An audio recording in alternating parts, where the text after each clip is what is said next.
Mi hija tocó a la puerta a las 3 de la mañana. Mi corazón casi se detiene cuando miré por la mirilla y la vi allí, empapada por la lluvia. ¿El problema?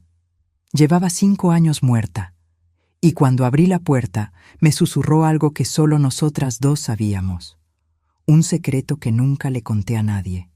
Lo que sucedió después cambió todo lo que creía sobre la muerte y sobre la vida. Pero antes de continuar, checa si ya estás suscrito al canal y escribe en los comentarios. ¿Desde dónde estás viendo este video? Nos encanta saber hasta dónde están llegando nuestras historias. Mi nombre es Teresa, tengo 62 años y vivo sola desde que mi esposo falleció. Pero no fue la soledad lo que casi me mata. Fue lo que pasó una noche de marzo, cuando todo lo que conocía sobre la realidad empezó a derrumbarse. Todo empezó con el teléfono sonando en medio de la noche. Estaba durmiendo cuando el ruido me arrancó de un sueño confuso. Abrí los ojos y lo primero que vi fue el reloj digital en la mesita de noche. 03:17. Mi corazón ya estaba acelerado antes de que entendiera lo que estaba pasando. ¿Quién llama a esta hora? Nadie llama a las 3 de la mañana con buenas noticias. Me senté en la cama, con todo el cuerpo tenso. El teléfono seguía sonando, insistente, como si quien estuviera del otro lado supiera que estaba despierta y dudando. Me tembló la mano cuando agarré el aparato. Por un instante, pensé en no contestar, pero algo dentro de mí, tal vez curiosidad, tal vez miedo, me obligó a apretar el botón verde. ¿Hola? Mi voz salió ronca, casi un susurro. Silencio. No era ese silencio vacío de una llamada caída. Era un silencio pesado, como si hubiera alguien respirando del otro lado, pero conteniendo el aire. Sentí un escalofrío recorrer mi espalda. ¿Hola? ¿Quién habla? Y entonces escuché. Una voz de mujer, baja, distante, como si viniera de muy lejos. Mamá. Se me heló la sangre. Esa voz. Yo conocía esa voz. Mamá, tengo frío. El teléfono se me cayó de la mano y golpeó el suelo. Me quedé paralizada en la cama, temblando de pies a cabeza. No podía ser. No era posible. Esa voz era de Sofía, mi hija, mi Sophie. Pero Sofía llevaba muerta 5 años. Tenía solo 28 años cuando sufrió el accidente. Un accidente de coche en una noche lluviosa, volviendo del trabajo. Dijeron que fue instantáneo, que no sufrió. Pero yo sí sufrí. Todos los días durante los últimos 5 años, sufrí. Y ahora, en medio de la noche, esa voz... Recogí el teléfono del suelo con manos temblorosas. La llamada se había cortado. Me quedé sentada allí, en la oscuridad de mi habitación, tratando de procesar lo que había sucedido. Mi mente racional intentaba encontrar explicaciones. Estaba soñando. Era una broma de mal gusto. Me estaba volviendo loca de tanta soledad. Pero en el fondo de mi corazón, lo sabía. Esa era la voz de mi hija. Me levanté de la cama. Mis piernas temblaban. Me puse la bata y fui a la cocina. Necesitaba agua. Necesitaba calmar mis nervios. La casa estaba sumergida en una oscuridad sofocante. Solo la luz tenue del poste de la calle entraba por las rendijas de las cortinas, creando sombras extrañas en las paredes. Mientras bebía agua, apoyada en el fregadero, intentaba convencerme de que había sido solo una pesadilla muy real. Ya había soñado con Sofía antes, muchas veces. A veces me despertaba llorando, aún sintiendo el olor de su perfume, aún escuchando su risa. Pero aquello había sido diferente. El teléfono había sonado de verdad. Yo había contestado de verdad. Fue entonces cuando escuché el ruido. Un crujido suave, como si alguien estuviera pisando la madera vieja del pasillo. Me congelé, con el vaso aún en la mano. La casa estaba completamente en silencio, excepto por el zumbido distante del refrigerador. Esperé, conteniendo la respiración. Nada. Estaba a punto de convencerme de que lo había imaginado cuando volví a escuchar. Pasos, lentos, cautelosos. Venían del pasillo que conducía a la puerta principal. Mi corazón se disparó.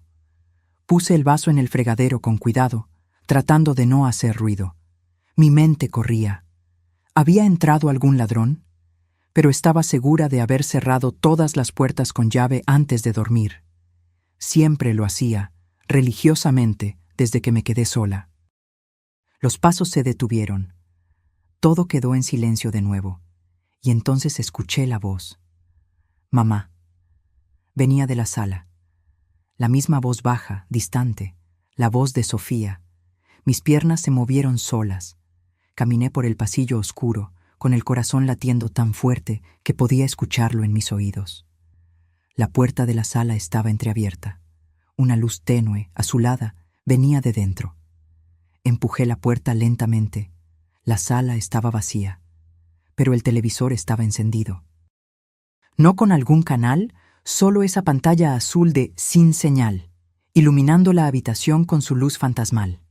Estaba segura, absolutamente segura, de haber apagado el televisor antes de dormir. Me acerqué despacio, como si el televisor fuera a explotar en cualquier momento. Fue cuando noté. En la pantalla empañada, reflejado en la luz azul, había algo escrito. No, no escrito. Dibujado. Como si alguien hubiera pasado el dedo en el polvo de la pantalla. Un corazón. El mismo corazón simple que Sofía dibujaba en todo cuando era niña. En tarjetas de cumpleaños, en notas, incluso en los márgenes de los cuadernos de la escuela. Siempre el mismo corazón torpe, un poco chueco del lado derecho. Mis piernas flaquearon. Me agarré al brazo del sillón para no caerme. ¿Sophie? Mi voz salió tan baja que apenas pude escucharme.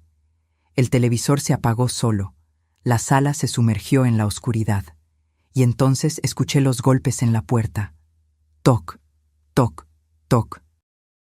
3 golpes suaves, rítmicos. El mismo ritmo que Sofía usaba cuando llegaba tarde a casa y no quería asustarme. Siempre tocaba así, 3 veces, pausado, para que yo supiera que era ella. Me giré lentamente hacia la puerta principal. Todo mi cuerpo temblaba. Una parte de mí quería correr a la habitación y cerrar la puerta con llave, pero otra parte, una parte más grande y más fuerte, quería abrir esa puerta. Necesitaba abrir. Caminé hasta allí como si estuviera en trance. Mi mano alcanzó la perilla, helada al tacto. Respiré hondo. Giré la llave. Abrí la puerta. El pasillo del edificio estaba vacío y oscuro. Las luces automáticas ni siquiera se habían encendido. Solo el silencio y las sombras me miraban. Pero en el suelo, justo enfrente de la puerta, había algo. Un pañuelo. Un pañuelo de seda azul con pequeñas flores blancas. Yo conocía ese pañuelo. Se lo había regalado a Sofía en su último cumpleaños. Ella lo llevaba puesto el día del accidente. Recogí el pañuelo con manos temblorosas. Estaba mojado, como si hubiera estado bajo la lluvia, pero no estaba lloviendo. Presioné la tela contra mi rostro y sentí el perfume. El perfume de Sofía todavía estaba allí, débil pero inconfundible. Fue cuando me desplomé. Caí de rodillas allí mismo, en el umbral de la puerta, sosteniendo ese pañuelo y llorando. Llorando por todo lo que había perdido, por todos los años de dolor, y ahora por esta crueldad imposible de algo, o alguien, haciéndome creer que ella estaba de vuelta. No sé cuánto tiempo estuve allí. Cuando finalmente logré levantarme y cerrar la puerta, el cielo ya comenzaba a clarear. Volví a la habitación, pero ya no pude dormir. Me quedé sentada en la cama, sosteniendo el pañuelo, tratando de entender lo que estaba pasando. La luz del día trajo un poco de cordura de vuelta. En la claridad de la mañana, todo parecía menos aterrador, más explicable. Tal vez había tenido un episodio. Tal vez era el estrés, la soledad, el duelo no resuelto. Había leído sobre eso. Personas que sufren pérdidas traumáticas a veces tienen alucinaciones vívidas. Pero el pañuelo estaba allí, real y tangible en mis manos. Decidí no contárselo a nadie. ¿Quién me creería? Mi hermana ya pensaba que estaba demasiado deprimida, siempre sugiriéndome terapia.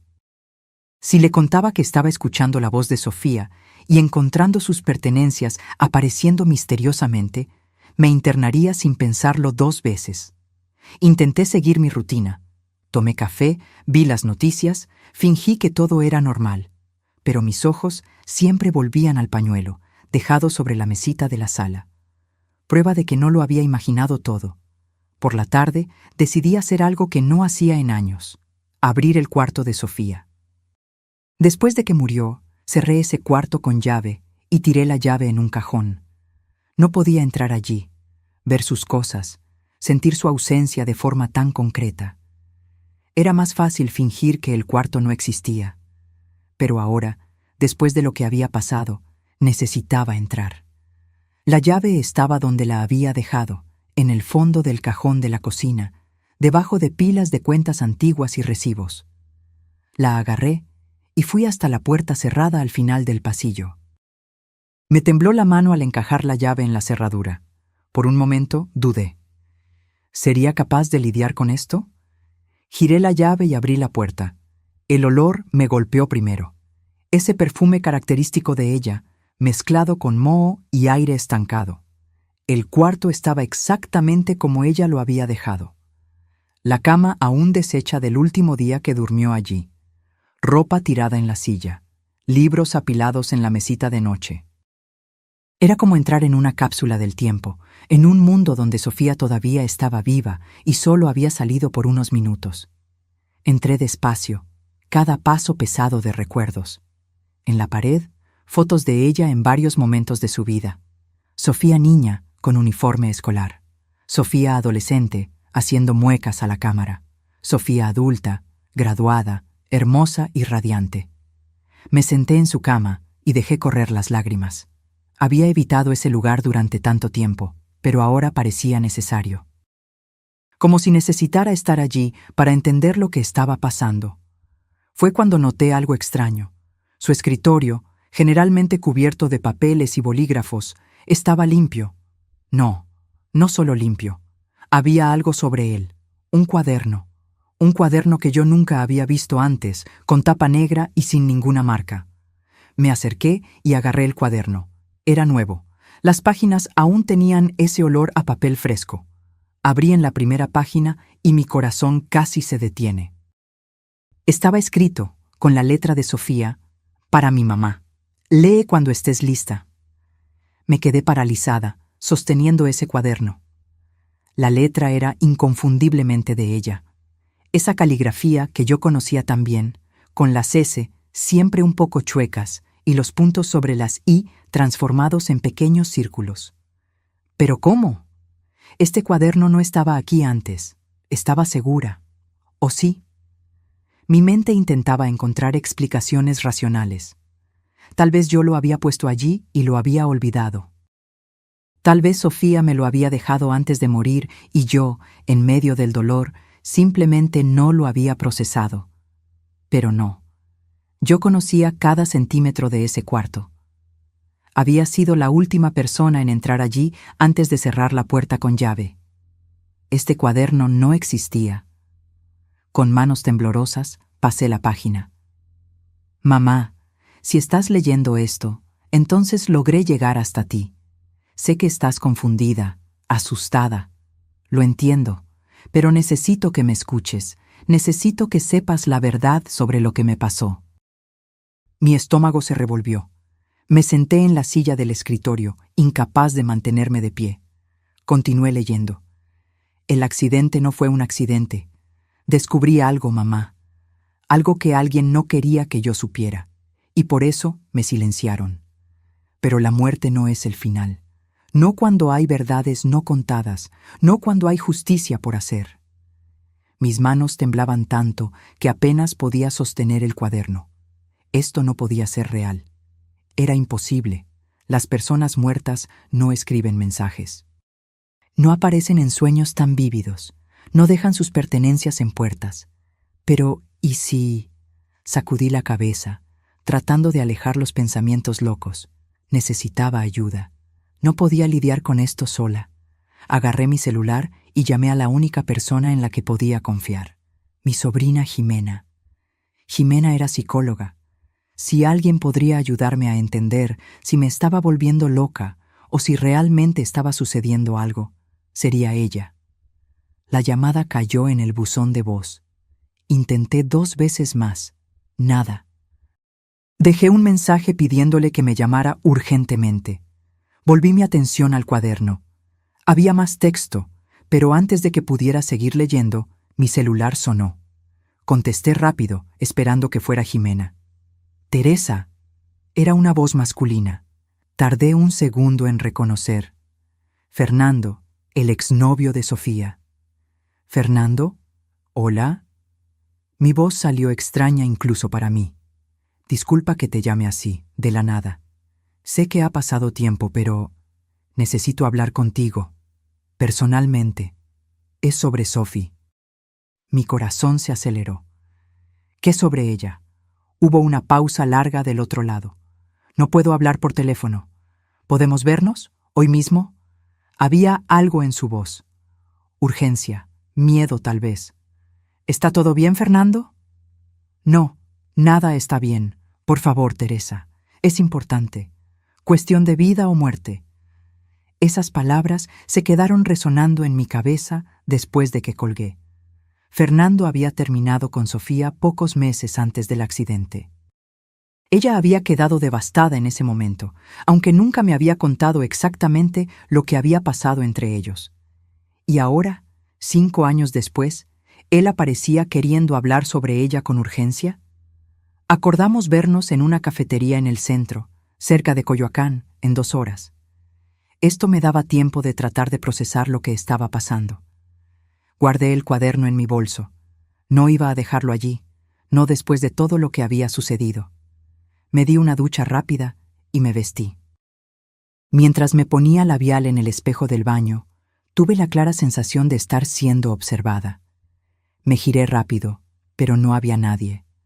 Solo mi reflejo mirándome, con ojos cansados y asustados. La cafetería era un lugar pequeño y acogedor que a Sofía le encantaba. Ironía o no, Fernando había elegido justamente allí.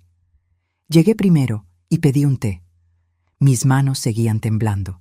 Intentaba parecer normal, pero con cada persona que pasaba por la puerta, mi corazón daba un brinco. Fernando llegó 15 minutos después. Había envejecido en esos 5 años. El cabello estaba canoso en las sienes, arrugas profundas alrededor de los ojos. Pero lo que más me impactó fue la expresión en su rostro. Puro miedo. Teresa. Se sentó rápidamente, mirando a su alrededor como si esperara ser seguido. Gracias por venir. Fernando, ¿qué está pasando? Me estás asustando. Respiró hondo. Se pasó las manos por el rostro. Debí haber contado esto hace mucho tiempo. Debí haber ido a la policía. Debí haber hecho algo, pero tenía miedo. Todavía lo tengo. ¿Contado qué? Se inclinó hacia adelante, bajando la voz. El accidente de Sophie no fue un accidente. Alguien saboteó su coche.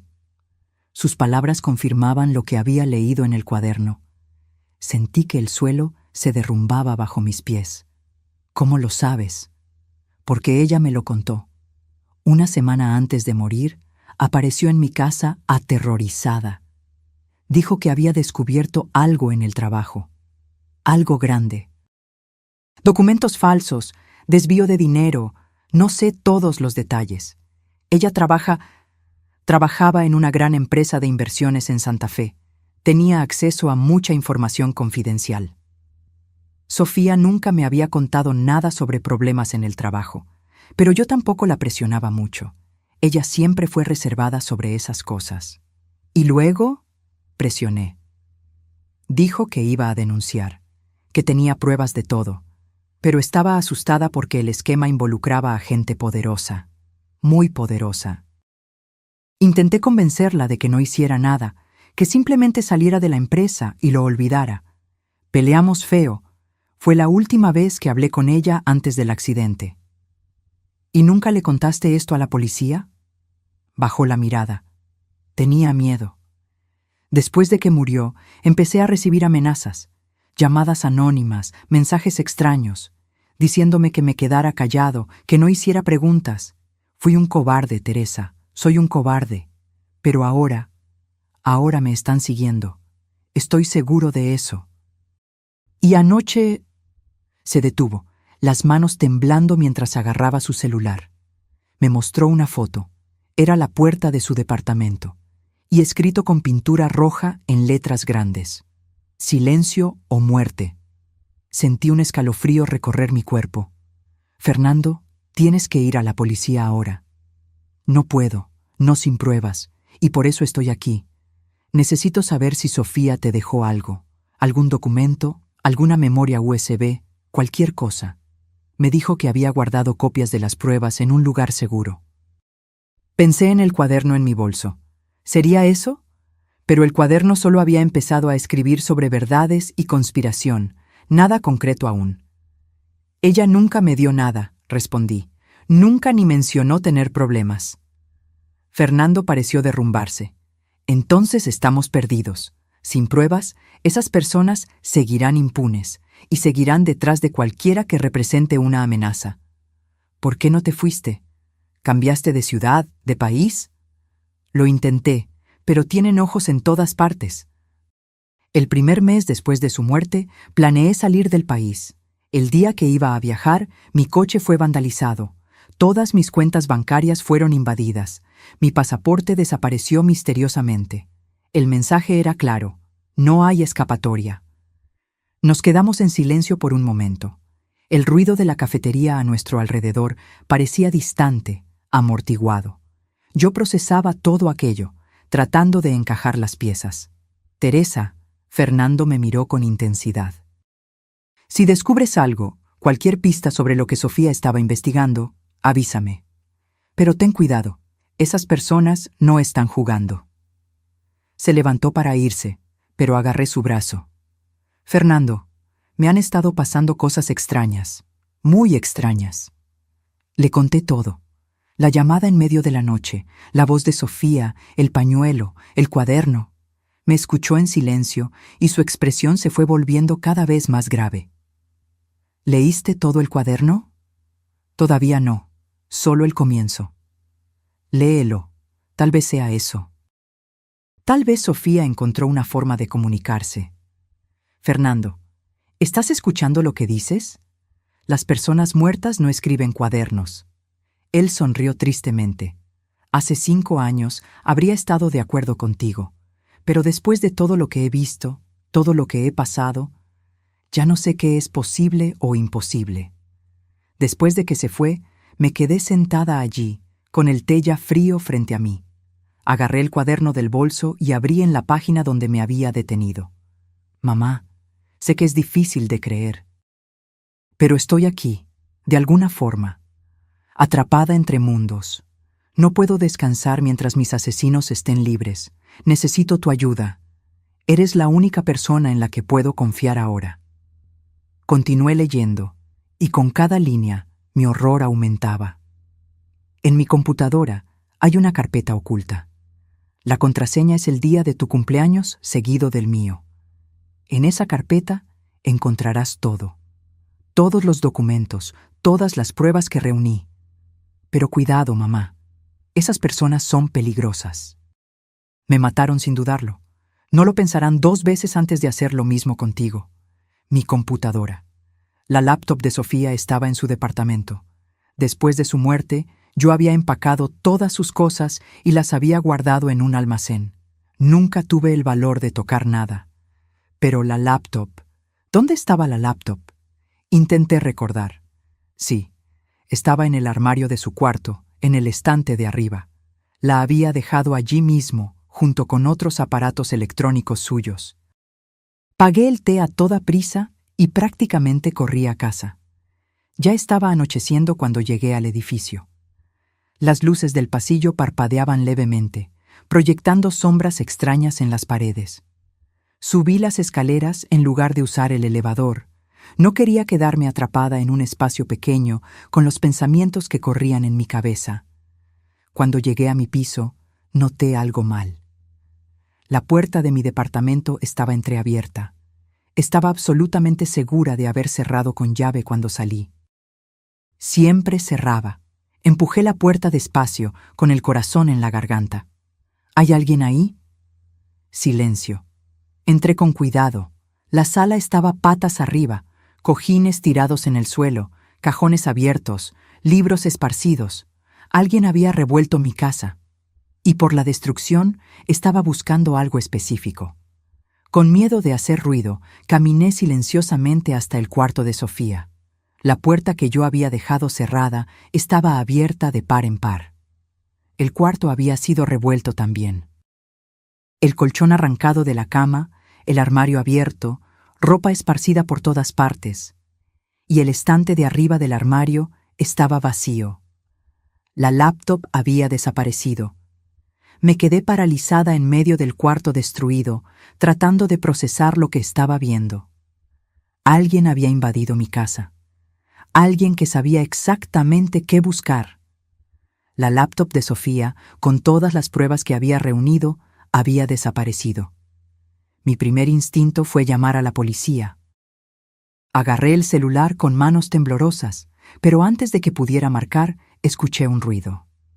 Viniendo de la cocina, pasos suaves, cautelosos. Aún había alguien dentro del departamento. Se me heló la sangre. Miré alrededor buscando algo para defenderme. Agarré un pisapapeles de metal que estaba tirado en el suelo. No era mucho, pero era mejor que nada. Caminé despacio hacia la cocina, cada paso cuidadosamente silencioso. La puerta de la cocina estaba cerrada. Respiré hondo, agarré el pisapapeles con fuerza y empujé la puerta de golpe. Vacío. Pero la ventana estaba abierta, las cortinas ondeando con el viento. Corrí hasta allí y miré hacia afuera. Era solo el tercer piso, pero no había nadie en la escalera de incendios. Quienquiera que estuviera allí había logrado huir rápido. Cerré la ventana con llave y finalmente llamé a la policía. Mientras esperaba, intenté ver si se había robado algo más. Mi televisor seguía allí, mi computadora, mi bolso con dinero y tarjetas. Quien había invadido no estaba detrás de un robo común. Querían específicamente la laptop de Sofía. La policía llegó media hora después. 2 agentes aburridos que anotaron todo mecánicamente y me dijeron que tenían pocas posibilidades de recuperar la laptop. Cuando pregunté si podría haber sido algo dirigido, me miraron como si estuviera siendo paranoica.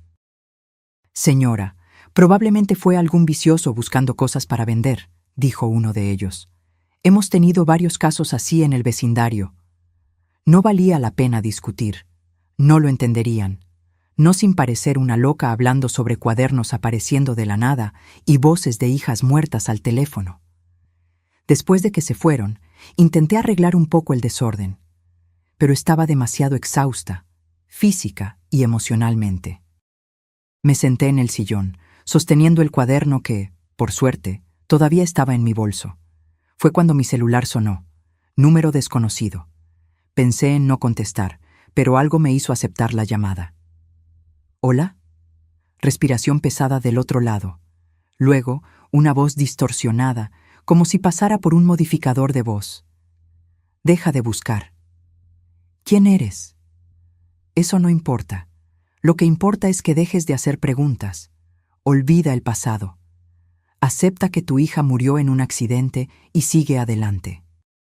O terminarás igual que ella. La llamada se cortó antes de que pudiera responder. Me quedé mirando el teléfono, temblando de pies a cabeza. La amenaza había sido clara. Estaba en peligro real. Una parte de mí quería escuchar el consejo. Parar, olvidar, seguir adelante. Era la opción segura, la opción sensata. Pero otra parte, la parte que acababa de descubrir que su hija fue asesinada, no podía simplemente rendirse. Abrí el cuaderno nuevamente, buscando más información. Las páginas siguientes contenían nombres, una lista de personas involucradas en el esquema que Sofía había descubierto. Empresarios respetados, políticos influyentes, gente con poder y recursos para hacer desaparecer cualquier cosa. Uno de los nombres me llamó la atención, Dr. Ricardo Montoya. Yo conocía ese nombre. Era el jefe de Sofía en la empresa de inversiones.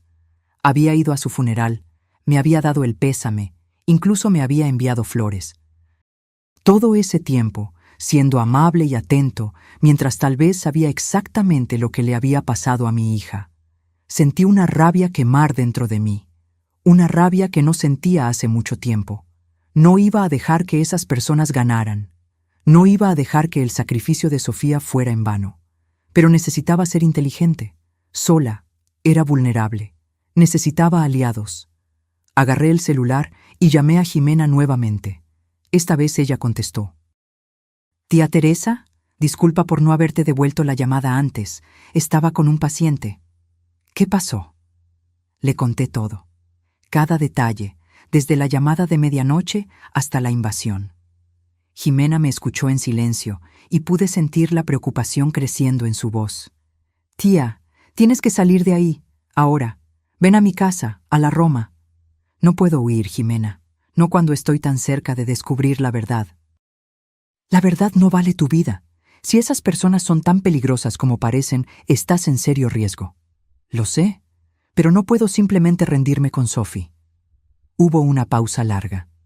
«Está bien, pero no haces nada sola. Yo te voy a ayudar. Y conozco a alguien que puede ayudarnos también. Un periodista de investigación, Javier. Si me mandas esa información, él puede saber qué hacer con ella». Sentí un alivio al saber que ya no estaba sola en esto. Tomé fotos de todas las páginas del cuaderno y se las envié a Jimena. Ella prometió contactar al periodista y llamarme de vuelta. Después de la llamada, intenté dormir un poco. Pero cada ruido me hacía saltar. Cada sombra en la pared parecía una amenaza. En algún momento de la madrugada, finalmente caí en un sueño agitado. Y soñé con Sofía. Estaba parada en un lugar oscuro, usando la misma ropa del día del accidente. Pero no había heridas, ninguna señal del trauma que la mató. Solo me miraba con esos ojos tristes. «Mamá, tienes que ir a la oficina. Hay una cosa allí que no encontraron. Está en mi casillero, detrás de los archivos viejos. Una carpeta roja. Es la única copia que queda». «Sophie, tengo tanto miedo». Ella sonrió, esa sonrisa que yo conocía tan bien. «Lo sé, pero eres más fuerte de lo que crees. Siempre lo fuiste». Me desperté con el sol entrando por la ventana. El sueño había sido tan vívido que parecía real. Una carpeta roja en su casillero. ¿Sería solo mi subconsciente creando pistas donde no las había? ¿O sería realmente Sofía tratando de guiarme? Decidí arriesgarme. La oficina de Sofía había cerrado hace 3 años, pero el edificio, en Santa Fe, todavía existía. Si lograba entrar, tal vez encontraría algo. Jimena me llamó temprano. «Tía, hablé con el periodista Javier. Quiere reunirse contigo esta tarde. Pero hay algo. Investigó algunos de los nombres que enviaste. Esto es grande, tía. Muy grande. Involucra lavado de dinero internacional, vínculos con organizaciones criminales. Si las pruebas de Sofía son sólidas, puede derribar a mucha gente poderosa. ¿Y eso es bueno? Depende. Para la justicia sí.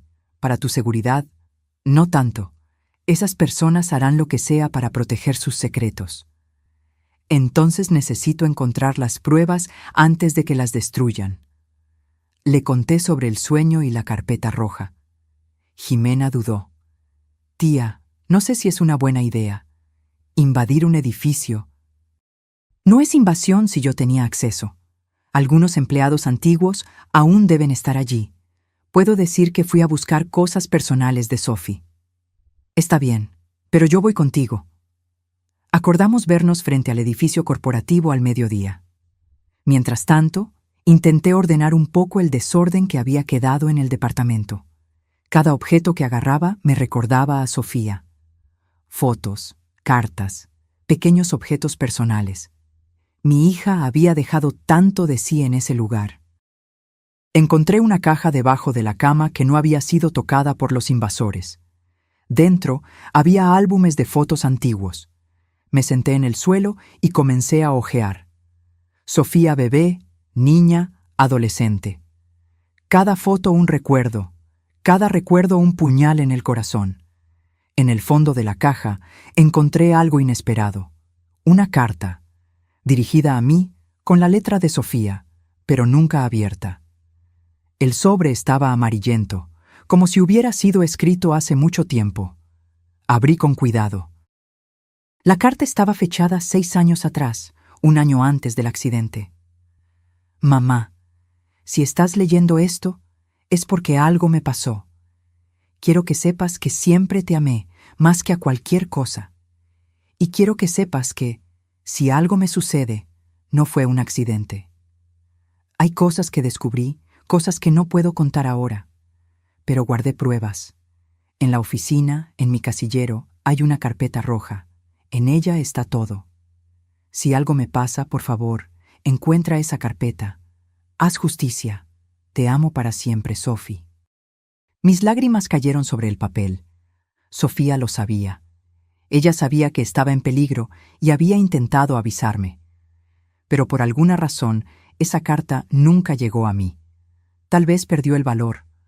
O tal vez pensó que estaba siendo paranoica. Ahora estaba segura. El sueño no había sido coincidencia. La carpeta roja existía. Y yo necesitaba encontrarla. Jimena me esperaba frente al edificio de oficinas donde Sofía había trabajado, en la zona de Santa Fe. El edificio era uno de esos inmensos de vidrio espejado, frío e impersonal.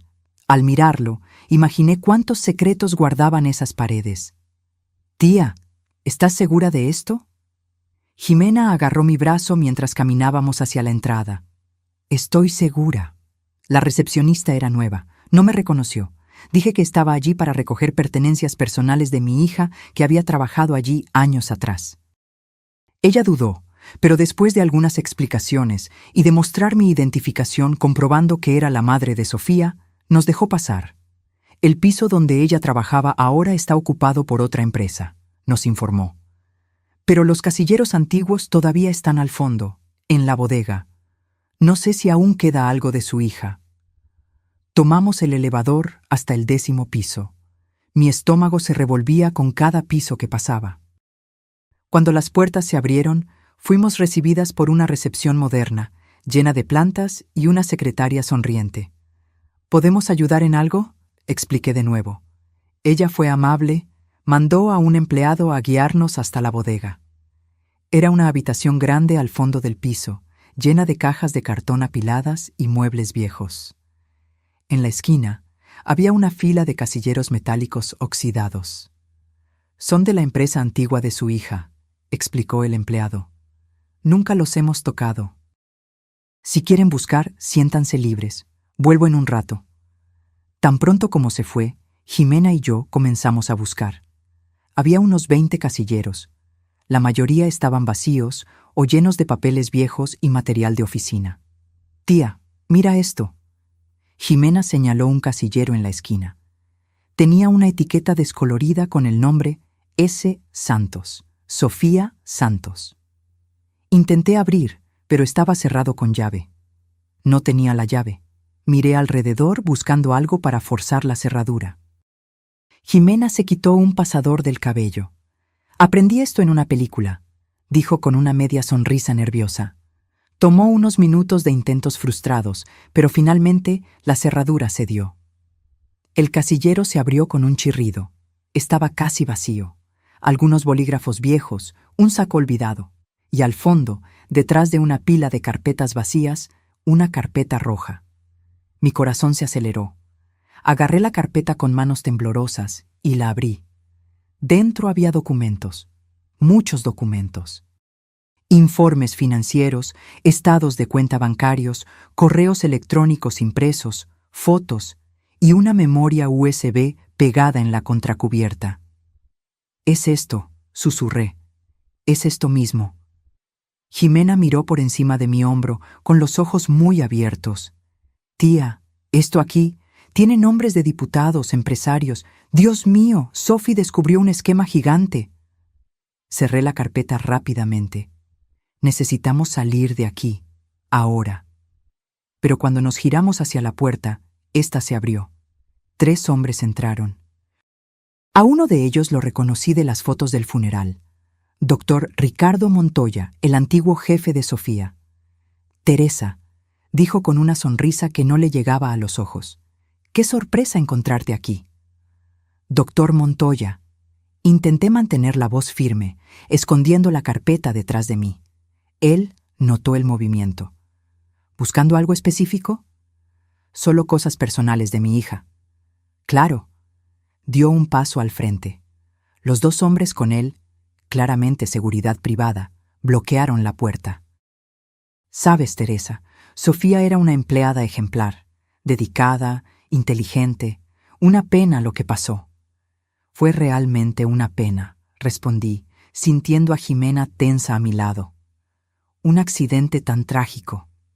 Los accidentes pasan, se encogió de hombros, especialmente cuando las personas se meten en cosas que no deberían. ¿Cómo mi hija? Su sonrisa desapareció. Sofía era demasiado curiosa para su propio bien. Hacía preguntas, investigaba cosas que no le incumbían. Intenté avisarle. Pero ella no quiso escuchar. Entonces lo admites. Mi voz salió más fuerte de lo que esperaba. Tú la mataste. Él se rió. Yo no maté a nadie, Teresa. Yo simplemente dejé que la naturaleza siguiera su curso. Frenos defectuosos son tan comunes en coches viejos. Sentí a Jimena agarrar mi mano. Estaba aterrorizada. Podía sentirlo. ¿Qué quieres?, pregunté. Esa carpeta roja que estás sosteniendo. Es lo único que quedó. Pensábamos haber destruido todas las copias, pero Sofía era lista. Escondió una donde no buscaríamos. ¿Y si no la doy? Él gesticuló a los guardias de seguridad. Entonces vamos a tener que tomarla. Y sería una pena si algo les pasara a ti y a tu sobrina. Otro accidente trágico. Miré a Ximena. Estaba pálida, pero había determinación en sus ojos. Miré la carpeta en mis manos, todo el trabajo de Sofía, todas las pruebas, todo por lo que había muerto. No, dije. Ricardo Montoya levantó las cejas. No, no la voy a entregar. Mi hija murió por esto. No voy a dejar que sea en vano. Él suspiró. Como quieras. Hizo una señal a los guardias. Ellos comenzaron a avanzar. Yo sabía que no tenía oportunidad contra ellos. Pero antes de que pudieran acercarse, la puerta de la bodega se abrió de golpe. ¡Policía! ¡Nadie se mueva! 3 policías entraron, armas en mano. Detrás de ellos reconocí a Fernando. Él había llamado a la policía. ¿Qué significa esto? Ricardo Montoya intentó mantener la compostura, pero yo vi el pánico en sus ojos. Ricardo Montoya. Uno de los policías se adelantó. Usted está arrestado por homicidio calificado, asociación delictuosa y lavado de dinero. Esto es ridículo. Ustedes no tienen pruebas de nada. Levanté la carpeta roja. Sí tenemos, todas aquí. El rostro de Ricardo Montoya palideció. Me miró con un odio puro. No sabes con quién te estás metiendo. Sí sé, respondí. Con asesinos y van a pagar. Los policías esposaron a Ricardo y a sus guardias. Mientras se los llevaban, Fernando se acercó. Recibí tu mensaje de Jimena. Pensé que era mejor traer refuerzos. Gracias, murmuré, aún temblando por la descarga de adrenalina. En los días siguientes, todo sucedió rápido. El contenido de la carpeta roja era aún más explosivo de lo que imaginábamos. Además de los nombres que ya conocíamos, había evidencia de corrupción en múltiples niveles del gobierno, lavado de dinero internacional y vínculos con el crimen organizado. Sofía había pasado meses reuniendo estas pruebas, documentando cada transacción sospechosa, cada conversación comprometedora. Había sido meticulosa, cuidadosa, y había pagado el precio máximo por su valentía. El periodista, Javier, que Jimena había contactado, hizo una serie de reportajes. La historia estalló en los medios de comunicación de Ciudad de México y más allá. Se hicieron arrestos. Políticos renunciaron. Empresas fueron investigadas. Fue un escándalo nacional. Y durante todo esto, yo cargaba el cuaderno de Sofía conmigo. No había aparecido nada más en él desde aquel primer mensaje, pero yo sentía que ella todavía estaba cerca de alguna forma, observando mientras la justicia finalmente se hacía. Una noche, algunas semanas después de los arrestos, estaba en casa organizando los documentos del proceso. El teléfono sonó. Sin pensar, contesté. Mamá. La voz de Sofía, clara como el cristal. ¿Sophie? Lo lograste, mamá. Hiciste lo que yo no pude hacer. Estoy muy orgullosa de ti. Lágrimas rodaron por mi rostro. ¿Estás en paz ahora? Lo estoy. Puedo seguir adelante. Pero mamá, hay una cosa que necesito que sepas. ¿Qué? Esa noche, antes del accidente, iba a visitarte, iba a contarte todo, pero me dio miedo ponerte en peligro. Pensé que sería más seguro mantenerte lejos de esto. Sophie, no fue tu culpa. Lo sé, pero necesitaba que lo supieras, y necesitaba que supieras que te amo. Siempre te amé. En cada momento, en cada respiración. Eres la mejor mamá que alguien podría tener. Yo también te amo, mi amor. Tanto. Adiós, mamá. Cuídate. Y sé feliz. Vive la vida que yo no pude vivir. La llamada se cortó, y de alguna forma supe que era la última vez. Sofía había logrado lo que necesitaba. Ahora podía descansar. Los meses siguientes fueron una montaña rusa emocional. El juicio de Ricardo Montoya y sus cómplices se prolongó, cada audiencia trayendo nuevas revelaciones impactantes. Yo estaba allí en todas ellas, sentada en la primera fila, sosteniendo la foto de Sofía contra mi pecho. El abogado defensor intentó de todo, cuestionó la autenticidad de los documentos, alegó que eran montajes, que habían sido plantados, pero los peritos confirmaron, todo era real. Cada firma, cada transacción, cada correo electrónico comprometedor. Sofía había sido impecable en su investigación. Durante una de las audiencias, miré a Ricardo en el banquillo de los acusados. Estaba diferente al hombre confiado que había enfrentado en la bodega. Estaba más delgado, con ojeras profundas. Cuando nuestras miradas se cruzaron, desvió los ojos rápidamente. Pero no todo eran victorias. Una noche, volviendo de la audiencia, noté un coche siguiéndome. Era un sedán negro con vidrios oscuros. Me siguió por 3 cuadras hasta que estacioné frente a una estación de policía. Solo entonces se alejó. Las amenazas volvieron también. Llamadas anónimas, mensajes en redes sociales. Firmaste tu sentencia de muerte. Ni toda la policía del mundo puede protegerte. Te vamos a atrapar cuando menos lo esperes. Jimena insistió en que fuera a vivir con ella temporalmente en su departamento de la colonia Roma. Me negué al principio, pero después de despertarme una noche con mi ventana rota y una piedra en medio de la sala con un billete amenazador, terminé cediendo. Su departamento era pequeño pero acogedor. Tenía un cuarto de huéspedes donde me arregló un espacio. Las primeras noches apenas pude dormir. Cada ruido me hacía saltar. Cada sombra era una amenaza potencial. Tía, tienes que hablar con alguien, me dijo Jimena una mañana, después de encontrarme despierta por 3ª noche consecutiva. Un terapeuta. Todo esto es demasiado traumático para procesarlo sola. Ella tenía razón. Empecé a ir a terapia 2 veces por semana. Al principio fue difícil. Hablar sobre Sofía, sobre el descubrimiento de que había sido asesinada, sobre las amenazas, sobre el miedo constante, pero poco a poco comenzó a ayudar. Mi terapeuta, la doctora Claudia, era una mujer tranquila de unos 50 años.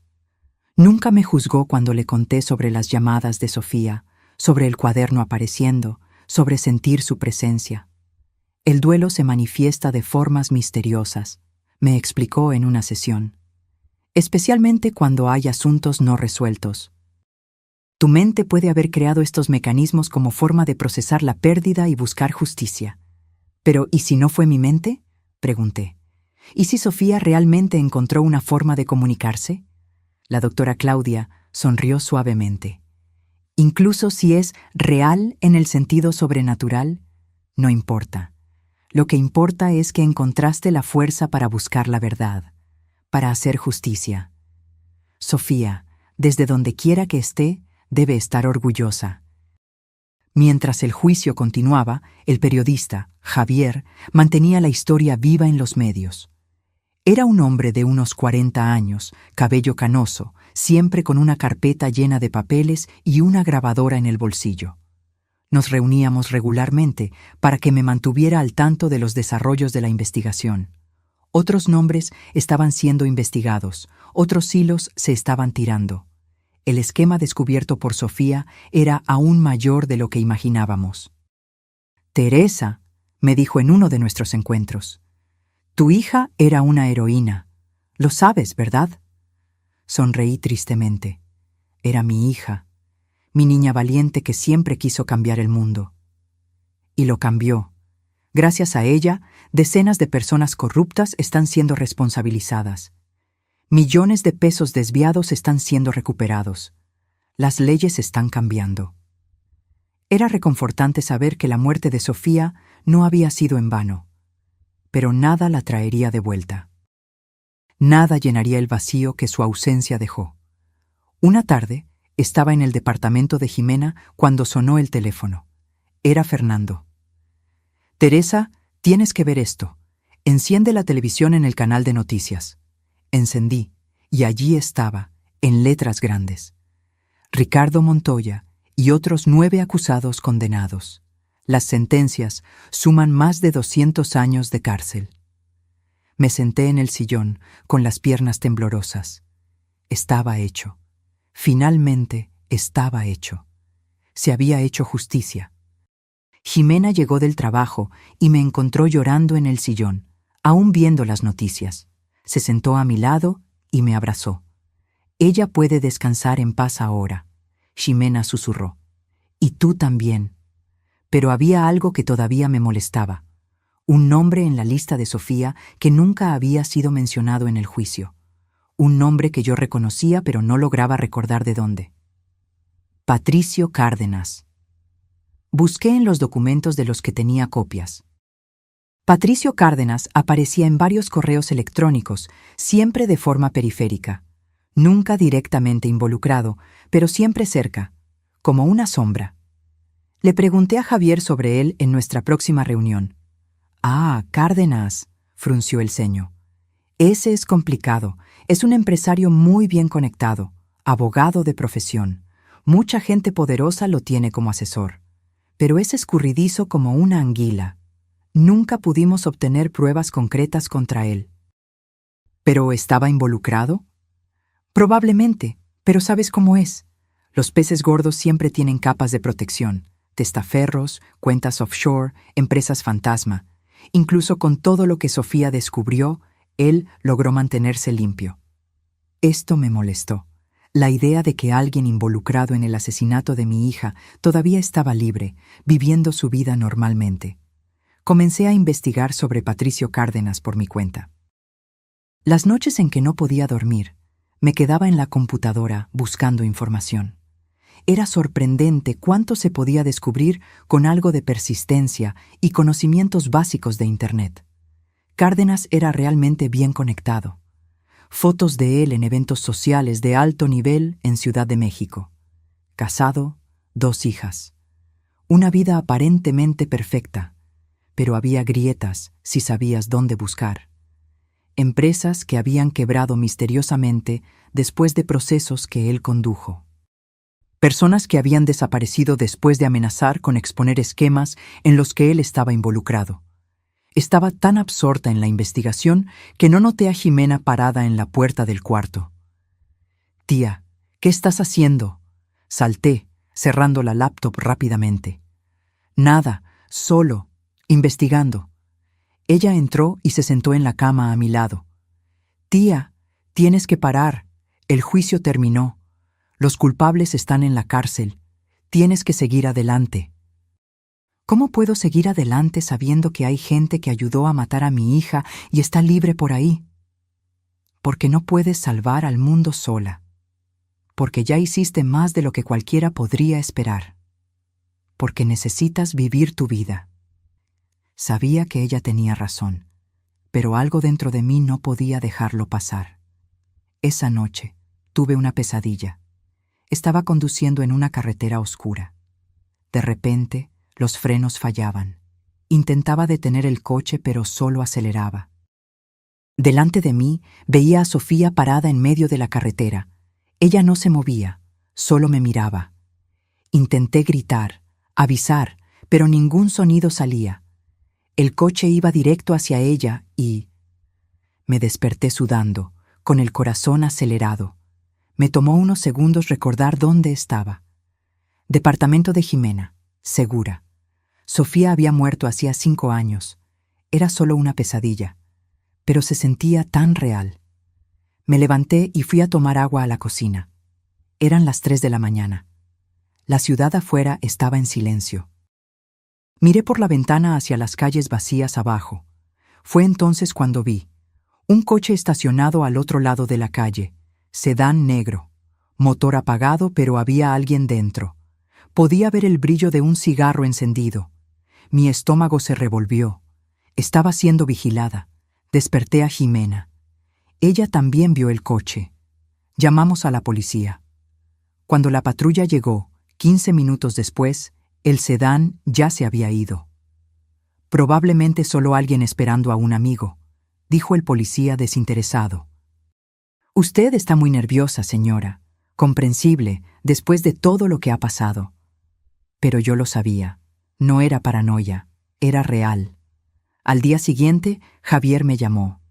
Teresa, necesito contarte algo, pero no por teléfono. ¿Podemos vernos? Había algo en su voz que me puso nerviosa. Acordamos en una cafetería discreta lejos del centro. Cuando llegué, él ya estaba allí, revolviendo nerviosamente una taza de café frío. ¿Qué pasa?, pregunté al sentarme. Miró a su alrededor antes de inclinarse hacia adelante. Recibí información de una fuente. Patricio Cárdenas no solo estaba involucrado en el esquema, sino que pudo haber sido el autor intelectual del asesinato de Sofía. Se me heló la sangre. ¿Cómo dices? Él era el abogado que blindaba todo el esquema. Cuando Sofía comenzó a investigar, fue él quien ordenó que la silenciaran. Ricardo Montoya era solo el gerente. Cárdenas era el jefe. ¿Y por qué no llevaste esto a la policía? Porque no tengo pruebas. Son solo rumores, conversaciones captadas informalmente, nada que se sostenga en un tribunal. Y Cárdenas es demasiado poderoso. Si lo publico sin pruebas concretas, me demanda y probablemente me destruye profesionalmente. ¿Entonces va a quedar impune? A menos que aparezcan pruebas concretas, sí. Salí de esa cafetería con la cabeza a mil. Cárdenas, el verdadero responsable de la muerte de Sofía. Y él estaba allí afuera, libre, probablemente vigilándome para asegurarse de que yo no descubriera esto. Esa noche, sola en el cuarto de huéspedes, agarré el cuaderno de Sofía. No lo había abierto en semanas. Las páginas seguían igual. No había aparecido ningún mensaje nuevo. Sophie, susurré al vacío. Si todavía puedes oírme, necesito ayuda. ¿Cómo hago para atrapar a Cárdenas? ¿Cómo pruebo que él fue quien mandó matarte? No esperaba respuesta. Pero cuando desperté al día siguiente, había algo en el cuaderno. Una página que yo estaba segura que estaba en blanco la noche anterior, ahora tenía algo escrito. Busca en la caja fuerte, Banco Central, cuenta 400-182, contraseña, fecha de mi nacimiento. Me quedé mirando las palabras en el cuaderno, con el corazón acelerado. ¿Cómo era esto posible? Había revisado el cuaderno la noche anterior, y esa página estaba en blanco. Ahora, allí estaba, con la letra inconfundible de Sofía, dándome instrucciones específicas. Una parte de mí quería racionalizar. Tal vez yo había escrito esto en estado de sonambulismo. Tal vez mi subconsciente sabía algo que mi mente consciente no procesaba. Pero al mirar esa caligrafía, tan perfectamente idéntica a la de Sofía, era imposible negarlo. Mi hija todavía estaba tratando de ayudarme. Llamé a Ximena y se lo mostré. Ella se puso pálida al ver el nuevo mensaje. Tía, esto no es posible. Lo sé, pero está aquí. Una caja fuerte en el Banco Central. ¿Sabías que Sofía tenía una caja fuerte? Sacudí la cabeza. No tenía ni idea. Sofía nunca había mencionado nada sobre una caja fuerte, pero tenía sentido. Si estaba investigando algo tan peligroso, habría guardado las pruebas más importantes en algún lugar seguro. ¿Y qué era más seguro que una caja fuerte de banco? Fuimos juntas al Banco Central de Ciudad de México a la mañana siguiente.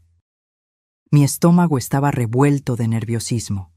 Presenté mi identificación y el número de la caja fuerte. La empleada verificó en el sistema. ¿Usted es Teresa Santos? Sí. Está listada aquí como cotitular de la caja fuerte número 4782, junto con Sofía Santos. Mi corazón dio un salto. Sofía me había puesto como cotitular. Ella había planeado esto. Había garantizado que, si algo le pasaba, yo tendría acceso. Voy a necesitar que ponga la contraseña, señora, dijo la empleada, guiándome a una sala privada donde se encontraba la caja fuerte. Introduje la fecha de nacimiento de Sofía en el panel electrónico. Un clic. La puerta pesada se abrió. Dentro de la caja fuerte había una caja de metal. La saqué con manos temblorosas y la abrí. Allí dentro estaba una memoria USB, algunos documentos y una carta. Abrí la carta primero. Estaba dirigida a mí. Mamá, si estás leyendo esto, significa que mis sospechas eran correctas y algo me pasó. En la memoria USB están las pruebas finales que necesitaba. Grabaciones de conversaciones, documentos originales que muestran al verdadero líder de todo el esquema. No pude llevar esto a la policía todavía porque necesitaba algunas piezas más. Pero ahora tienes todo. Úsalo con cuidado. Estas personas son peligrosas, pero sé que eres lo suficientemente fuerte para hacer lo correcto. Te amo eternamente, Sophie. Ximena leyó la carta por encima de mi hombro. Tía, esto es... ¡Guau! Volvimos a su departamento con la caja. Conectamos la memoria USB a la computadora. Había docenas de archivos, audios, videos, PDFs escaneados. Comenzamos por los audios. Eran conversaciones telefónicas, aparentemente grabadas secretamente, y en varias de ellas, una voz que yo no reconocía daba órdenes. Necesitamos deshacernos de ella. Sofía Santos está cavando demasiado hondo. ¿Cómo quiere que lo resolvamos? No quiero saber cómo. Solo hagan que parezca un accidente, y no dejen rastros. Se me heló la sangre al escuchar aquello.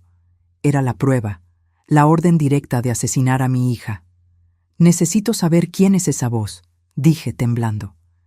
Ximena estaba investigando en los otros archivos. Tía, mira esto, videos. Abrimos uno de los videos. Era una grabación temblorosa, aparentemente hecha a escondidas en un smartphone. Mostraba una oficina lujosa. Y allí, sentado detrás de un escritorio enorme, estaba Patricio Cárdenas. El plan está funcionando perfectamente, decía a alguien fuera de cámara. Estamos desviando millones y nadie sospecha. Pero tenemos un problema. Una auditora comenzó a hacer preguntas. Sofía Santos. ¿Qué quiere que hagamos, señor? Resuélvanlo, discretamente. Detuve el video. Estaba temblando tanto que apenas podía sostener el ratón. Ahí estaba. La prueba concreta de que Patricio Cárdenas había ordenado el asesinato de Sofía. Necesitamos llevar esto a la policía. Ahora, dijo Ximena. Pero antes de que pudiéramos hacer cualquier cosa, su celular sonó. Era un número desconocido. Ella dudó antes de contestar, poniendo el altavoz. ¿Ximena Ferreira? Una voz masculina, tranquila, casi gentil. ¿Quién es? Eso no importa. Lo que importa es que sé lo que tienen.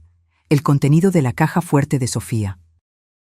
Nos miramos la una a la otra, el pánico creciendo. ¿Cómo lo sabe?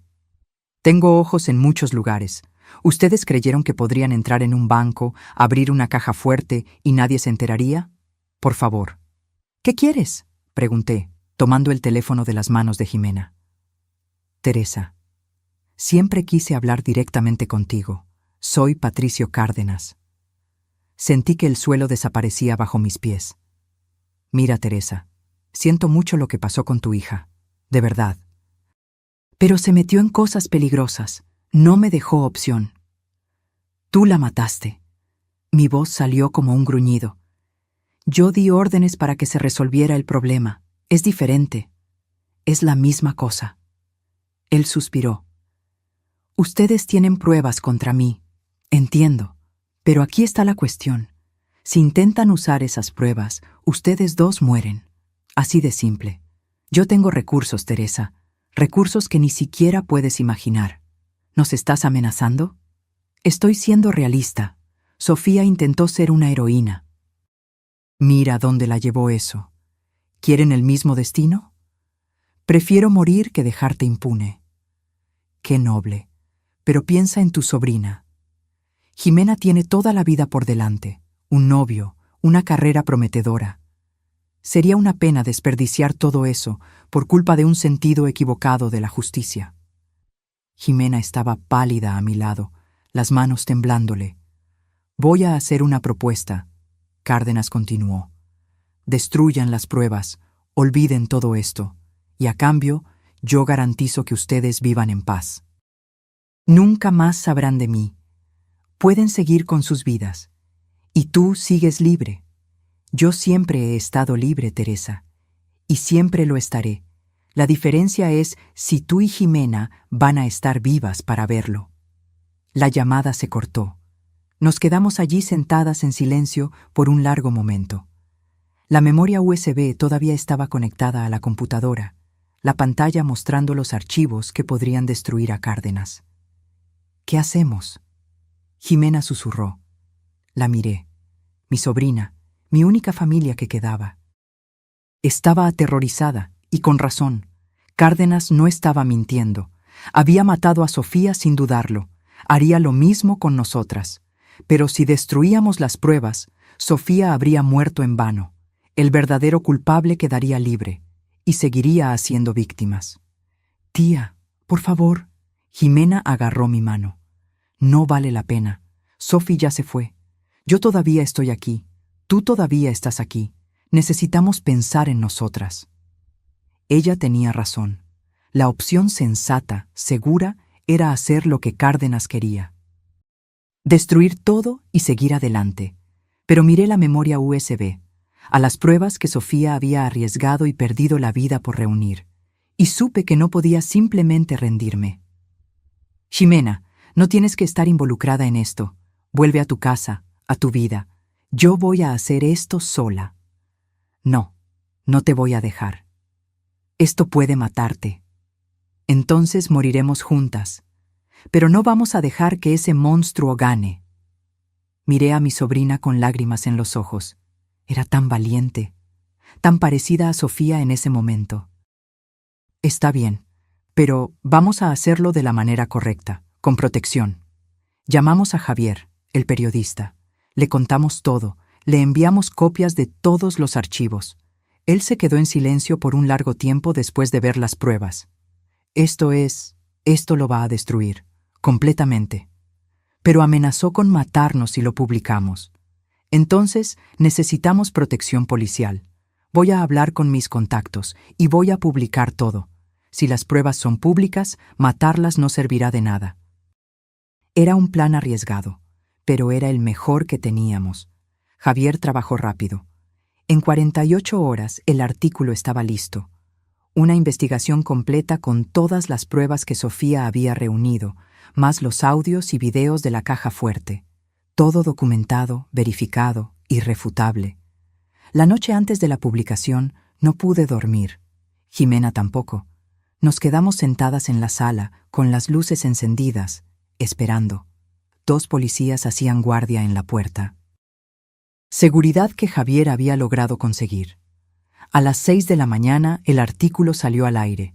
A las 6:05 mi teléfono comenzó a sonar sin parar. Periodistas queriendo entrevista, amigos preguntando si todo estaba bien, desconocidos ofreciendo apoyo. A las 7 llamaron de la policía. Patricio Cárdenas había sido arrestado en su casa, en Polanco, junto con 3 cómplices más. Encendí la televisión. Allí estaba, en todas las cadenas de noticias. Arrestado el abogado Patricio Cárdenas. Nuevas pruebas revelan papel central en esquema de corrupción y homicidio. Me desplomé en el sillón, llorando. Estaba hecho. Finalmente, verdaderamente hecho. Jimena me abrazó. Sophie está en paz ahora. Asentí sin poder hablar. Esa noche, abrí el cuaderno de Sofía una vez más. Había un último mensaje, escrito en una letra que parecía estar desapareciendo. Gracias, mamá. Ahora puedo irme. Te amo para siempre. Sé feliz. Y entonces, mientras yo miraba, las letras comenzaron a desaparecer, una por una, borrándose como si nunca hubieran existido, hasta que la página quedó completamente en blanco. Sentí una presencia a mi lado. No era aterradora o fría, era cálida, familiar. Y entonces escuché, no con mis oídos, sino con mi corazón, la voz de Sofía. Adiós, mamá. Adiós, mi amor. Susurré al vacío. Descansa ahora. Y por primera vez en 5 años sentí que ella realmente estaba en paz. Los meses siguientes al segundo juicio fueron un borrón de audiencias, testimonios y atención mediática. Pero esta vez era diferente. Ya no había miedo, ya no había amenazas. Patricio Cárdenas y sus cómplices estaban en la cárcel y las pruebas contra ellos eran incuestionables. Su juicio fue aún más mediático que el de Ricardo Montoya. Después de todo, estábamos hablando de uno de los abogados más poderosos del país, alguien que había transitado en los círculos más altos durante décadas. Su caída fue espectacular. Yo estaba allí en todas las audiencias, sentada en la misma primera fila, sosteniendo la foto de Sofía, pero ahora había otros a mi lado. Jimena, Fernando, Javier. Ya no estaba sola en esta lucha. Cárdenas intentó de todo. Sus abogados eran los mejores que el dinero podía comprar. Alegaron que las grabaciones eran ilegales, que habían sido editadas, que estaban sacadas de contexto. Pero no importaba. La fiscalía había reconstruido el esquema entero. Cada transacción, cada orden, cada muerte que él había ordenado a lo largo de los años. Sofía no había sido la primera, solo la más reciente. Cuando finalmente llegó el día del veredicto, el tribunal estaba abarrotado. Periodistas, víctimas de otros crímenes que Cárdenas había cometido, curiosos, todos queriendo ver al hombre poderoso finalmente responder por sus crímenes. Patricio Cárdenas fue declarado culpable de todos los crímenes. Homicidio calificado, asociación delictuosa, lavado de dinero, corrupción activa. La lista era larga. La sentencia fue aún más larga, 87 años de prisión. Cuando el juez golpeó el martillo, escuché un suspiro colectivo en la sala. Era el sonido de la justicia finalmente haciéndose. Salí del tribunal ese día sintiendo como si un peso gigantesco hubiera sido quitado de mis hombros. Sofía podía descansar. Yo podía descansar. Jimena y yo fuimos directamente al panteón. Había flores frescas en la tumba de Sofía. Alguien había estado allí recientemente. Pensé en Fernando, que visitaba la tumba todas las semanas sin falta. Lo logramos, Sophie, dije en voz baja, arrodillándome junto a la lápida. Atrapamos a todos. Puedes descansar ahora. El viento sopló suavemente, moviendo las flores, y por un momento juro que sentí a Sofía allí con nosotras. No de forma aterradora o sobrenatural como antes, solo, presente, en paz. Esa noche volví a mi departamento por primera vez en meses. Había vivido con Jimena desde las amenazas, pero ahora finalmente me sentía segura para volver. El departamento estaba exactamente como lo había dejado. El desorden de la invasión había sido arreglado, gracias a Jimena, pero todo estaba en el mismo lugar. Las fotos de Sofía en las paredes, sus cosas esparcidas por el departamento. Caminé por las habitaciones, tocando cada objeto, cada recuerdo. Era doloroso, pero era un tipo diferente de dolor. Ya no era ese dolor agudo y desesperado del duelo fresco. Era un dolor suave, nostálgico. El dolor de quien perdió a alguien amado, pero logra recordarlo con cariño. Entré al cuarto de Sofía. Por primera vez desde su muerte, logré sentarme en su cama sin derrumbarme en lágrimas. Miré a mi alrededor, a todos los pedazos de ella esparcidos por el cuarto. «Eras tan especial», murmuré, «tan valiente, tan determinada a hacer lo correcto. Estaba tan orgullosa de ti. Todavía lo estoy». Agarré uno de los ositos de peluche que ella guardaba en la cama. Era viejo, gastado. Había sido su favorito cuando era niña. Lo abracé contra mi pecho. «Te extraño tanto, todos los días. Pero voy a estar bien. Voy a vivir la vida que tú no pudiste vivir. Voy a ser feliz por las dos». Me acosté en su cama, abrazada al osito, y por primera vez en 5 años, dormí toda la noche sin pesadillas. Me desperté con el sol entrando por la ventana. Me levanté y fui a hacer café. Mientras esperaba que el agua hirviera, agarré el cuaderno de Sofía. Estaba en blanco ahora. Todos los mensajes habían desaparecido. Pero no me importaba. Ya no necesitaba mensajes sobrenaturales. Tenía las memorias, tenía los recuerdos, tenía todo lo que Sofía había dejado en vida. Jimena me llamó a media mañana. «Tía, ¿cómo fue la primera noche?» «Tranquila, logré dormir». «Qué bueno. Escucha, Javier quiere reunirse con nosotras. Dijo que tiene una propuesta». Nos reunimos con Javier en un restaurante en el centro. Él estaba animado de una forma que no veía en meses. Entonces comenzó después de que pedimos. «Ustedes saben que la historia de Sofía causó un impacto enorme. No solo por los arrestos, sino por su valentía. Mucha gente se inspiró». «Es una sensación buena saber que su muerte no fue en vano», respondí. «Más que eso, ella cambió cosas. Se están proponiendo nuevas leyes para la protección de denunciantes. Las empresas están revisando sus políticas, y muchas otras personas que tenían miedo de denunciar esquemas de corrupción ahora están dando el paso. Sofía estaría feliz de saber eso. Y es por eso que quiero hacer un libro, contando la historia completa, no solo el esquema y el juicio, sino el viaje de ustedes, la lucha de una madre por la justicia, el legado de una heroína». Miré a Jimena. Ella sonrió animadamente. «No sé, Javier, es muy personal». «Lo sé, y no lo haré sin tu permiso. Pero piénsalo, ¿cuántas otras personas están pasando por lo mismo? Perdieron a alguien en circunstancias sospechosas, sospechan de algo, pero no saben por dónde empezar. Tu historia puede ayudar, puede inspirar, puede salvar vidas». Pensé en ello. La idea de exponer mi dolor, mi viaje, al mundo entero era aterradora. Pero si podía ayudar a otras personas, si podía mantener vivo el legado de Sofía... «Está bien», dije finalmente. «Pero quiero estar involucrada en el proceso. No quiero que la historia de Sofía sea distorsionada o sensacionalizada». «Claro, tendrás control editorial completo». Pasamos los meses siguientes trabajando en el libro. Javier me entrevistó por horas, preguntando sobre Sofía, sobre mí, sobre cada detalle de la investigación. Era doloroso a veces revisitar todo aquello, pero también era catártico. Jimena contribuyó también, compartiendo su perspectiva. Fernando dio una entrevista emocionante sobre su relación con Sofía y su arrepentimiento por no haber sido más valiente cuando ella estaba viva.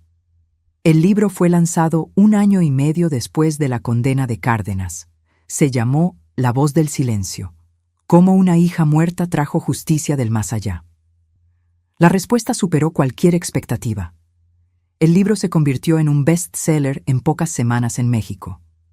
Recibí cientos de mensajes de personas que habían sido tocadas por la historia. Algunas compartiendo sus propias experiencias con la pérdida y la búsqueda de justicia. Otras simplemente agradeciendo por haber tenido el valor de no rendirme. Comencé a dar conferencias. En universidades, en eventos corporativos, en encuentros de víctimas de crímenes.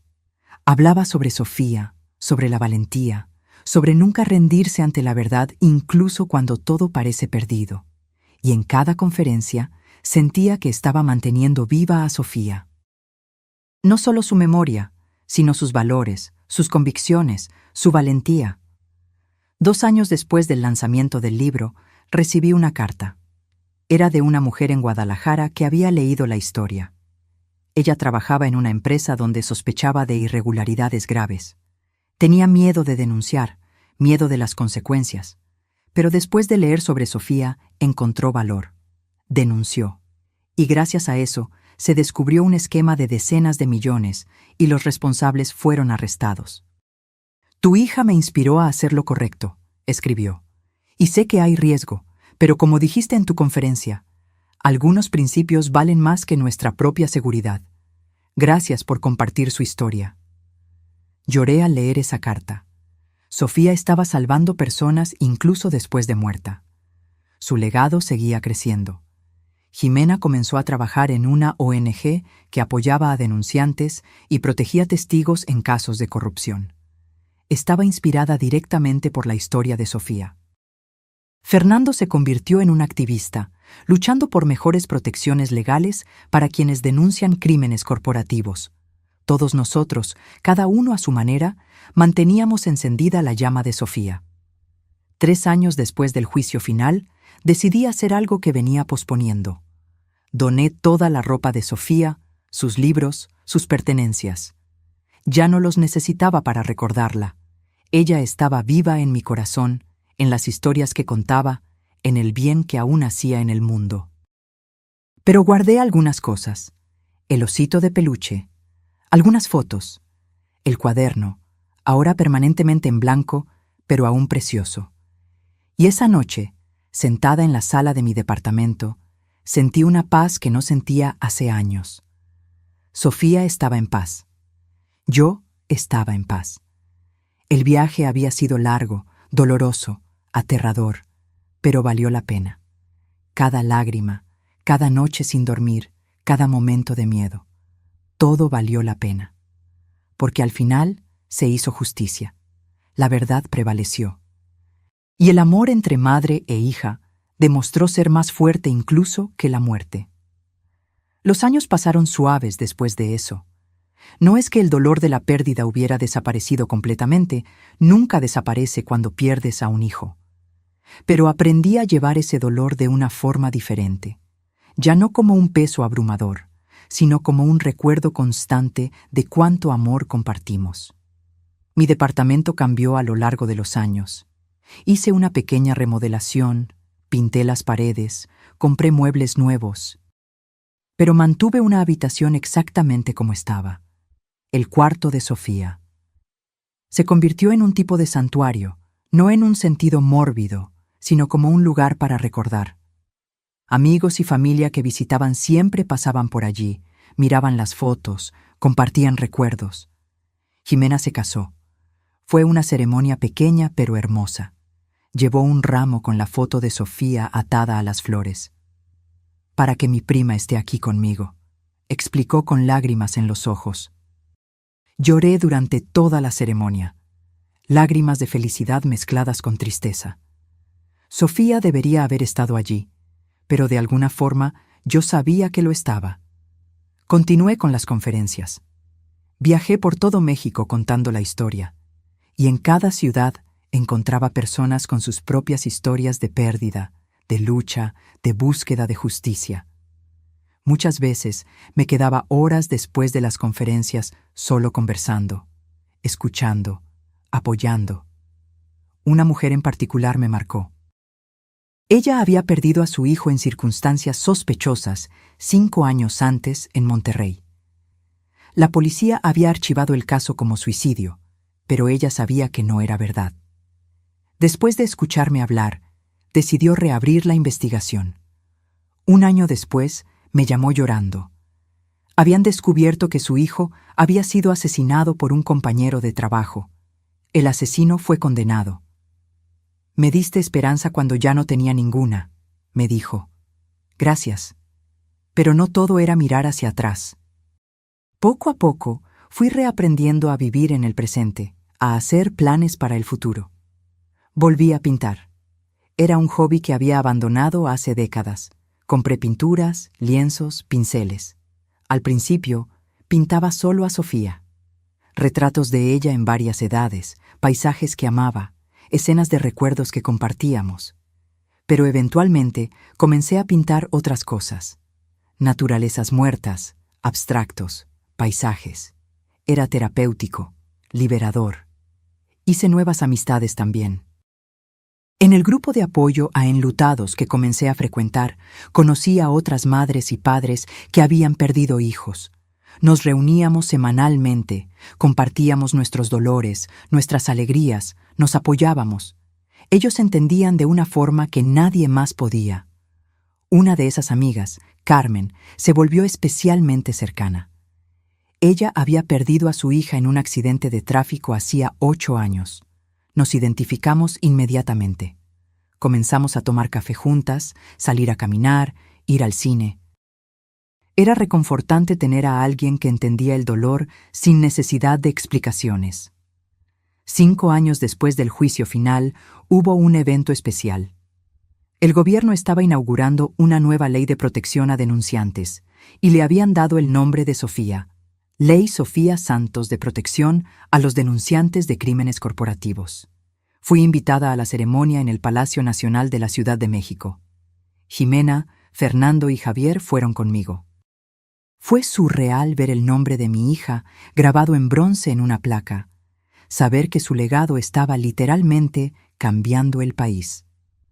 Durante mi discurso en la ceremonia, casi no pude terminar. Miraba esa placa, a todas esas personas importantes allí reunidas por la valentía de mi hija, y las lágrimas simplemente no paraban. Sofía no quería ser heroína, logré decir.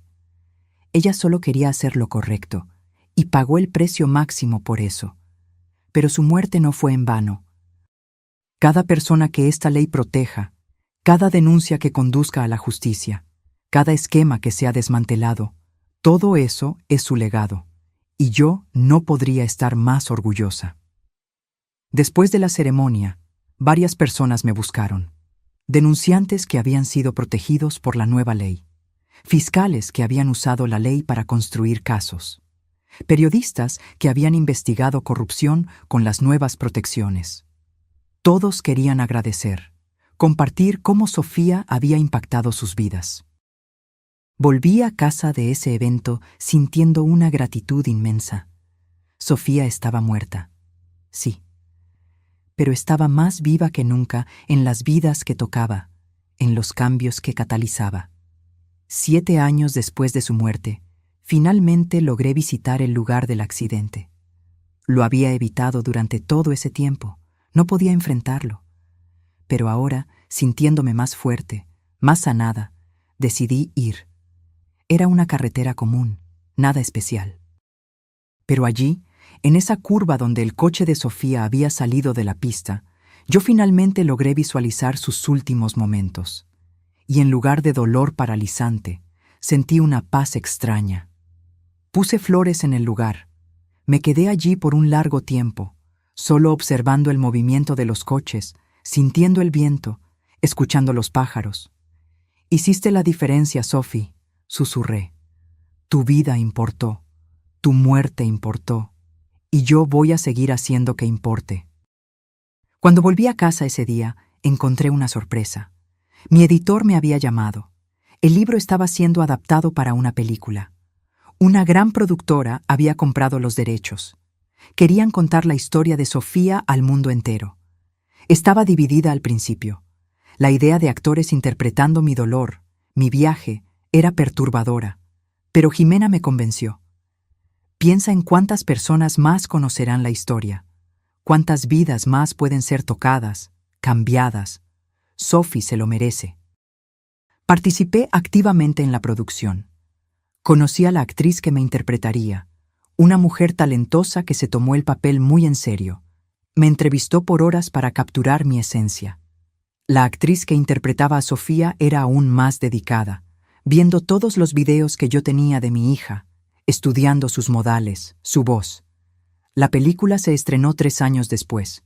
Fui a la premier con Jimena, Fernando, Carmen y varios otros amigos. Fue devastador verla.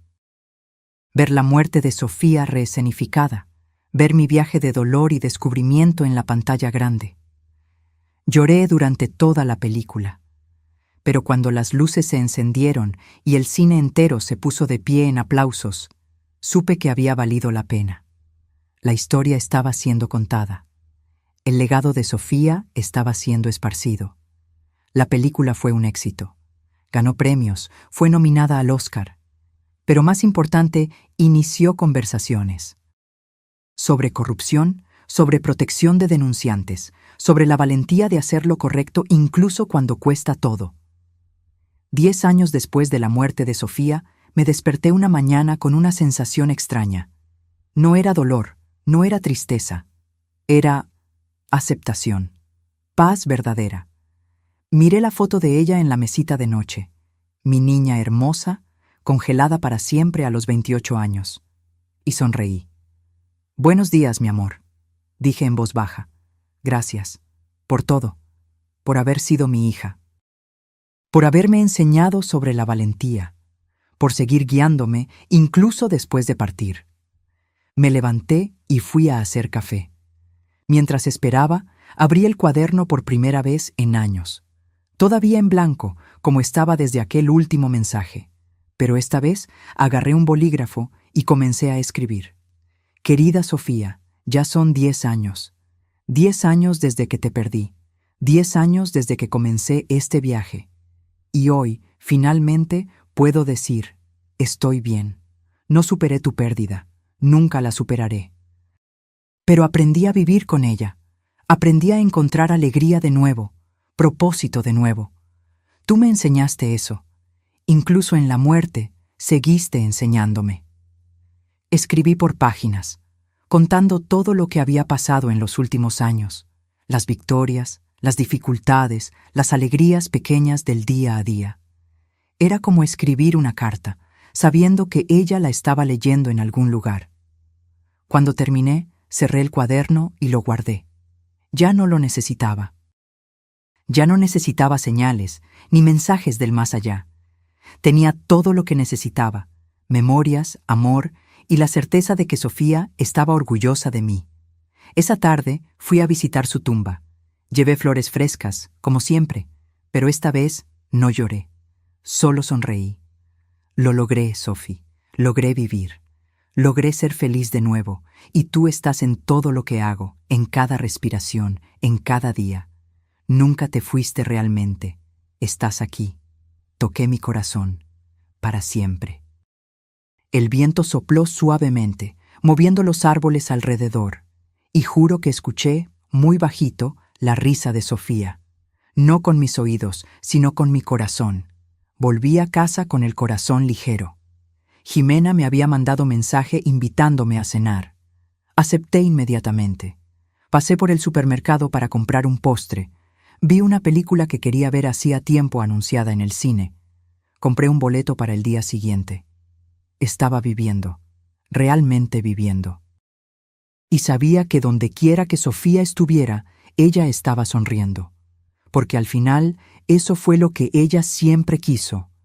No que yo me quedara atrapada en el pasado, en el dolor, en el duelo, sino que encontrara justicia, sí, y luego siguiera adelante, que viviera la vida que ella no pudo vivir, que fuera feliz por las dos, y eso era lo que yo estaba haciendo. Cada día, cada momento, cada respiración, era por mí y por ella. Esa noche, antes de dormir, miré por la ventana hacia el cielo estrellado. Encontré la estrella más brillante y sonreí. «Buenas noches, Sophie. Te amo. Siempre te amaré. Y gracias por llamarme esa noche, por guiarme, por no dejarme rendir. Salvaste muchas vidas, incluida la mía». Cerré las cortinas y me fui a la cama. Por primera vez en 10 años, dormí sin peso en el corazón, sin culpa, sin dolor paralizante, sin remordimientos, solo con amor. Amor eterno por una hija que, incluso en la muerte, me había enseñado las mayores lecciones sobre vida, valentía y justicia. Y a la mañana siguiente me desperté con el sol dándome en el rostro y un pensamiento claro. Hoy sería un buen día, y mañana sería otro. Y yo seguiría viviendo, amando, marcando la diferencia. Por mí, por Sofía, por todos nosotros. Ahora, si te gustó esta historia, haz clic en suscribirte y dime en los comentarios qué parte te dejó boquiabierto. Ah, y no olvides hacerte miembro para tener acceso a videos exclusivos que no publico aquí. Te espero allí.